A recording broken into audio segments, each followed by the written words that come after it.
Okay, what up, everyone? Sam here from 609 Sports Talk. Come at you guys with another nice little Saturday video here. Just want to take a talk a little bit about a team that's, and a playoff team this year. And I want to talk a little bit about the Los Angeles Rams. And I don't really want to talk about the Rams in terms of a short-term, this year type of thing. Now, as we all know, what are the LA Rams, right? They are one of the most high-powered offenses in the NFL, led by Sean McVay and Matthew Stafford. They've got Puka Nacua, Cooper Kupp, Kyron Williams. They've got one of the best offenses in football when healthy, and it has been showing over the second half of the season. But however, I want to talk about something that the Rams, they're sitting on a bag of gold here for the long term.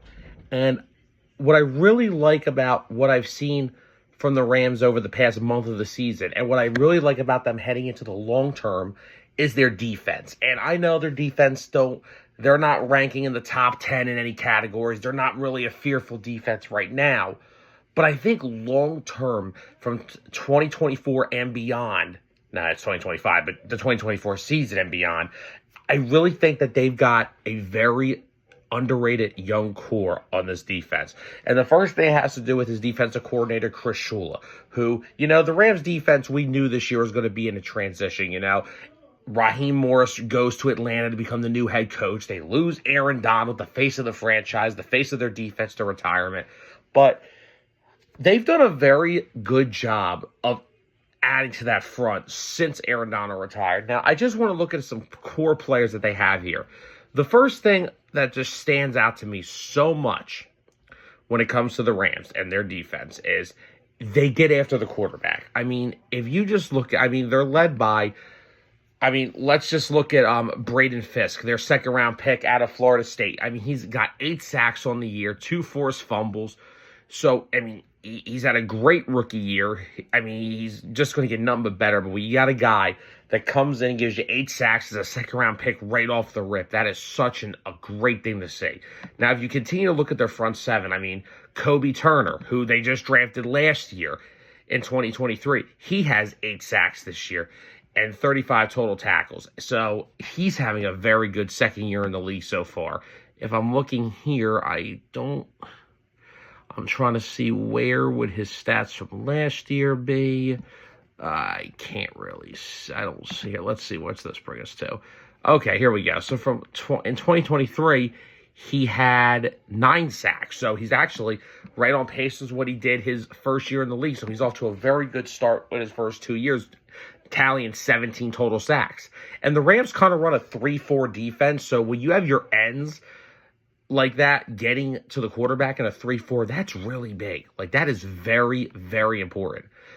Now, they have at their nose tackle, they got Bobby Brown right now. And Bobby Brown's he's solid in the middle, 14 tackles. But when you're running a 3-4 with a nose guard, they're really just supposed to be the big influence in the middle at stopping the run. But now we get to the guys on the edges. And the first one we want to talk about is Byron Young.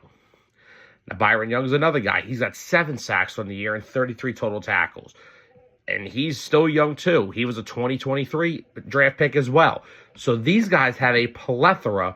And now we get to they have a plethora of young guys that get to the quarterback. And then, of course, we have Jared Verse, who was their first-round pick this year. He has 4.5 sacks on the year, 35 total tackles. This is a very underrated Rams front seven. These guys get after the quarterback. And I've always been a fan of teams that they get to the quarterback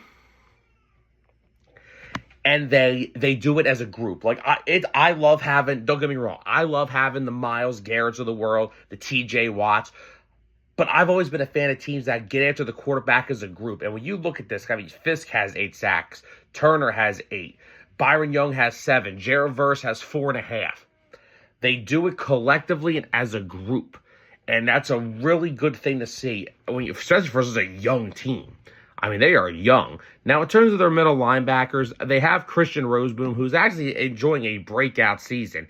He's got over 130 total tackles on the year, 1 interception, 27 years old. So he's definitely having a breakout season. So I still think they're one middle linebacker away from having a legit front seven, they had Troy Reader, but he got hurt 6 weeks into the season. He's been on IR ever since. Right now, Omar Spates has been their second middle linebacker, and he's having a solid. He's playing solid for them. I mean, he's got 41 total tackles on the year. So, or actually, no, I may be wrong about that, actually. Let me see. Oh, no, he's got 64 total tackles. My mistake. But yeah, he has 64 total tackles. I think they're missing another guy that could be next to Roseboom that could give you 100-plus tackles, be a little bit of a playmaker. Now, in their secondary, it's okay. Now, again, they lost a key veteran in John Johnson very early in the year. But so their weak spots in their defense is probably their corners. Darius Williams came back on a one-year deal after being cut by Jacksonville. He's just been okay. Okello Witherspoon, another guy who just came over for a one-year deal. He's been okay. They're solid. Let's say that. They have Quentin Lake, who is a 2022 sixth-round pick, as kind of like their safety/nickel corner. I mean, he's having a pretty damn solid year, though. I mean, he's got 111 total tackles. He's solid. Now, an interesting part to their secondary where I think they're set the best up at is at safety. Now, Cam Curl's the guy they signed over from the Commanders. Curl's not the playmaker, but he's a very steady tackler. He's got 2 forced fumbles on the year. He's got 49 solo tackles, and overall he has 79 tackles. I think he can still grow into a very solid player. And plus, I mean, he was with the Commanders for 4 years. This is his first year in LA. He's still only 25 years old. And he could definitely turn into a very solid player for them. Now, the real eye-opener in their secondary and where John Johnson getting hurt really helped someone grow, and that would be rookie Cameron Kitchens, who was a third-round pick in 2024. He is enjoying a very, very impressive rookie season. 53 total tackles, 1 forced fumble, 4 interceptions. So he is looking to be a big player in that secondary next year. He's got decent size for a safety at 5'11", 207. He's clearly a playmaker. He's tied for 10th in interceptions. He has 4. And, of course, he has the 6 passes defended. That's tied for, a third, but whatever. But still, playmaking safety. I mean, these guys are getting contributions from their rookie class like it's nothing. I mean, Kitchens has the 4 interceptions. Jared Verse has 4.5 sacks. Braden Fisk has 8 sacks. Then you got second-year guys like Kobe Turner and Young, both with over 7 sacks this year. The Rams' defense is not eye-opening as of right now, but they have actually been a very good unit over the past month. They've only lost one game in the month of this. They only lost one game in the month of December. Now, granted, it was to the Bills in that giant shootout game, but ever since then, every game the Rams have won this month, their offense has scored a high of 21 points. They have scored 20 or lower. They've had games they've allowed 9 points, 14 points, 6 points. Now, granted, it's been against teams that are on the lesser tier, but the Rams are getting hot defensively, and we already know what their offense is. But if this defense continues to play the way they can into the playoffs, they are going to be a very dangerous matchup for anybody.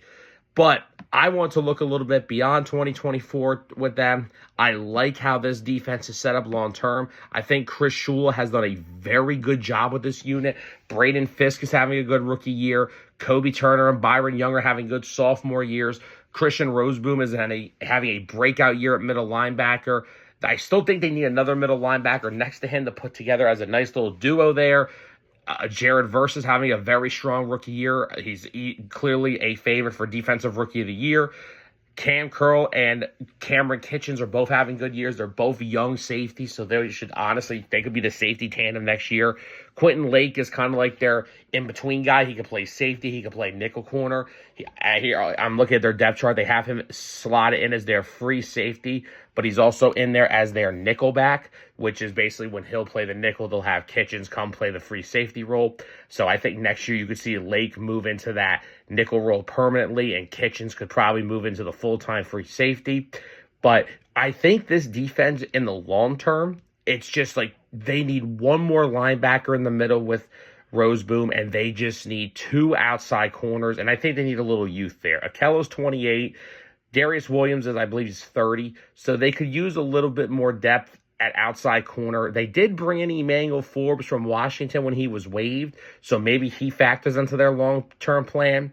But got to give a lot of credit to Chris Shula. The defense is playing really well this past month of the season. It's got young pass rushers, young defensive linemen, young safeties, and they've all had very, very productive years. And it's put the Rams in a very good position long-term beyond this year defensively. And this is just a year removed from losing Aaron Donald. So, guys, thank you all for watching this video. I hope you all enjoyed my little breakdown here of the LA Rams defense. And for all my Rams fans, good luck in the postseason. Your offense is damn near one of the best in the league, and your defense, it's not far off at all. Maybe 1 to 2 pieces, and you're really in good shape. So, guys, have a happy rest of your Saturday, and I'll see you next time.